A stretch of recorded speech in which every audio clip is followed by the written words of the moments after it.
මේ තියෙන්නේ අංගොඩ ගොඩැල්ල මාවත. පවුල් ඉන්නවා 50ක් විතර මේ ගොඩැල්ල මාවතේ. කිසිම බලධාරියෙක්ගෙන් කිසිම මේකක් නැහැ. වතුර බෝතලයක් අත මේ අපේ පාරේ මිනිස්සු ඉන්න උඩ තට්ටු වල. අඩුම ගානේ බෝට්ටුවක්වත් නැහැ. බෝට්ටුවක්වත් නැහැ. ඇවිල්ලා කිසිම බලධාරි කිසිම දෙයකින් අඩු මේ මිනිස්සු නැහැ.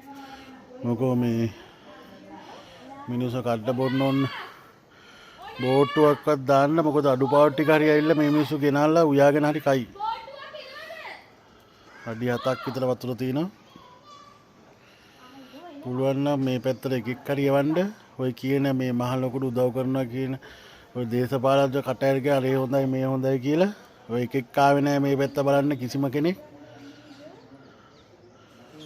පුළුවන් නම් බෝට්ටුවක් දාන්න මේ මිනිස්සු කඩේකින් හරි බඩු ගෙනල්ලා උයාගෙන හරි කයි. අංගොඩ ගොඩැල්ල මාවත.